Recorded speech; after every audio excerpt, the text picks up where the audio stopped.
ఈనాటి అమ్మ మాట నా నోట.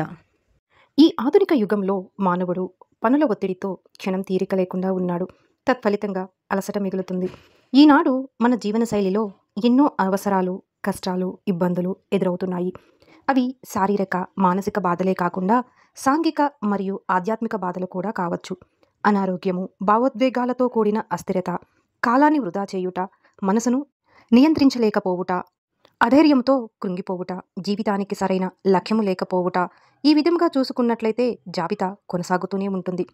వీటన్నిటికీ కేవలం శారీరక పరిష్కారం అనుకుని మనము ధనాన్ని ఎక్కువగా ఔషధాలకు, ఆసుపత్రులకు ఖర్చు చేస్తాము.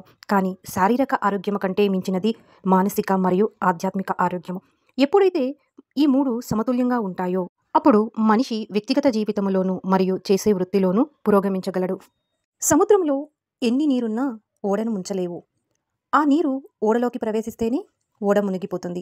అలాగే చుట్టూ ఉన్న నెగిటివ్ ఎనర్జీ అంటే బాధలు, ఆలోచనలు, అవమానాలు నీలోకి తీసుకుంటే నువ్వు మునిగిపోతావు. పరిస్థితి ప్రభావం మనిషిని కృంగదీస్తుంది. అది సహజం. కానీ వెంటనే మానసికంగా కోలుకోవాలి. మనసు వరకు ఏ బాధని నీలోకి తీసుకోకూడదు. నేస్తమా, జరిగేది జరుగుతుంది. ప్రాణమైతే పోలేదు కదా. బతికినంత కాలం ఒక వీరుడిలాగా యుద్ధానికి సిద్ధంగా ఉండాలి. అప్పుడే పరిస్థితులు మీ ముందు ఓడిపోతాయి. ఇదే కదా, ఇంతే కదా అనుకుంటే ఆ సమస్య చాలా చిన్నదిగా కనిపిస్తుంది. చిన్న సమస్యలను కూడా భూతద్దంలో చూపించే జనాలకు దూరంగా ఉండండి. ప్రతిదీ నెగిటివ్గా మాట్లాడే మనుషులకు దూరంగా ఉండటం మంచిది. మీ బలాన్ని, నమ్మకాన్ని కోల్పోయే వ్యక్తులకు దూరంగా ఉండండి. మిమ్మల్ని మీరు ఎప్పటికప్పుడు పాజిటివ్ మైండ్ సెట్ వైపుకు మలుచుకుంటూ మెడిటేషన్ ద్వారా ఆత్మవిశ్వాసం, ధైర్యం గల వ్యక్తులుగా మార్చుకోండి. మిత్రమా, మనోనిగ్రహం, ఆత్మబలం, తనపై తనకు విశ్వాసం ఉన్న వ్యక్తులపైన ఎలాంటి చెడు ప్రయోగం ఫలించదు. వారికి ఎటువంటి పరిహారాలు అవసరం ఉండదు. ఇల్లు శుభ్రంగా ఉంటే ఆరోగ్యంగా ఉంటాము. వాతావరణం బాగుంటుంది. శరీరం శుభ్రంగా ఉంటే అనారోగ్యం కలగకుండా చూడడానికి చక్కగా ఉంటారు. మనసు శుద్ధిగా ఉంటే జీవితం బాగుంటుంది.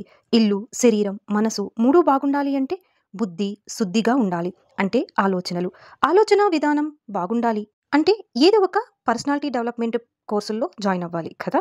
మిత్రమా, పర్సనాలిటీ డెవలప్మెంట్ అన్న పేరుతో శిక్షణ ఇస్తున్న వారు కూడా ఫాలో అవుతున్నది భగవంతుడు ఎప్పుడూ మనకు ఒక అమూల్యమైన రత్నంగా ఇచ్చాడు. అదే భగవద్గీత. ఇది ఒక అద్భుతమైన పర్సనాలిటీ డెవలప్మెంట్ కోర్సు.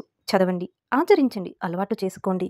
అంతేకాదు మిత్రమా, ఏదైనా ఒక పెద్ద నిర్ణయాన్ని తీసుకునే ముందు మనస్ఫూర్తిగా భగవంతునికి చెప్పుకోవడం అలవాటు చేసుకోండి. ఎందుకంటే మనకు మనమే ఏకపక్షంగా తీసుకున్న నిర్ణయాలు కొన్నిసార్లు మనకు ప్రయోజనాన్ని కాకుండా నష్టాన్ని చేకూరుస్తాయి. మిత్రమా, మనకు మనమే ఎంచుకున్న మార్గాలు ఒక్కొక్కసారి మనకు అవసరం లేని చోటుకి తీసుకుని వెళ్ళిపోతుంటాయి. అందుకే భగవంతుని యొక్క డైరెక్షన్లో నడవడానికి ప్రయత్నించండి. నిర్ణయాన్ని తీసుకునే ముందు మనం భగవంతునికి చెప్పుకోవటం ద్వారా మన మనసులో ఏది మంచిది, ఏది కాదు అనే ఆలోచన కల్పించి దానికి తగ్గ మార్గాన్ని ఆయనే చూపిస్తాడు.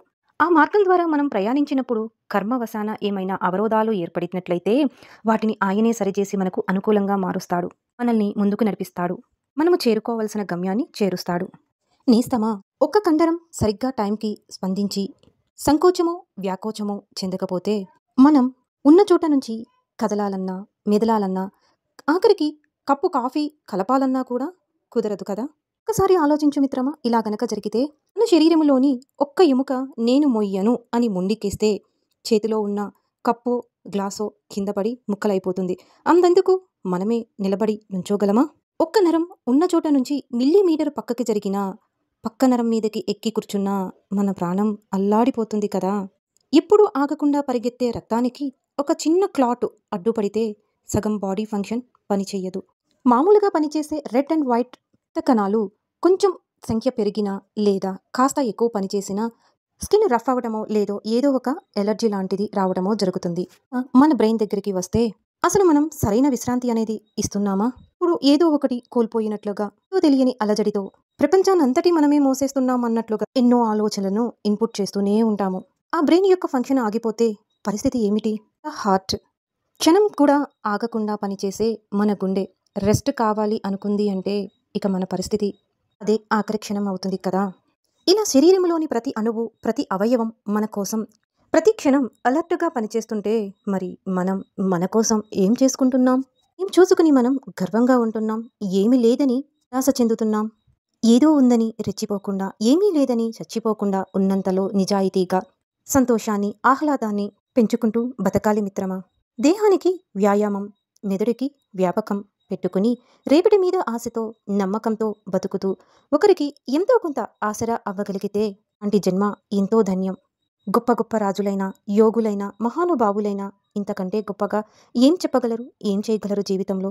ఇది నిజం కాదా మిత్రమా? నేస్తమా, మనసు, శరీరం, ఆత్మ 3 సమతుల్యం అయితేనే నిజమైన ఆరోగ్యం లభిస్తుంది. ఎప్పుడైతే మనం ఆరోగ్యంగా ఉంటామో అప్పుడే మనము ఈ యొక్క సంకల్పాలను నెరవేర్చుకోగలము. పాజిటివ్ మైండ్ సెట్ను అలవరుచుకోవటం వలన సవాళ్లను అవకాశాలుగా మార్చుకోగలము. ప్రతిరోజు ఉదయం నిద్రలేవగానే మనసుకు, మైండ్కు మంచి ఆలోచనలను ఇవ్వండి. కనీసం 5 నిమిషాలు ధ్యానం లేదా ప్రాణాయామం చేయండి. చిన్న సమస్యలైనా సరే సానుకూల దృష్టితో చూడండి. మిత్రమా, గుర్తుంచుకో, మనసు పాజిటివ్గా ఉంటే శరీరం సహజంగానే నయమవుతుంది. పాజిటివ్ ఆలోచన ప్రకృతి మనకు ఇచ్చిన ఒక గొప్ప వరం. మీ అమూల్యమైన అభిప్రాయాన్ని కామెంట్ రూపంలో తెలియజేయగలరు. Thank you.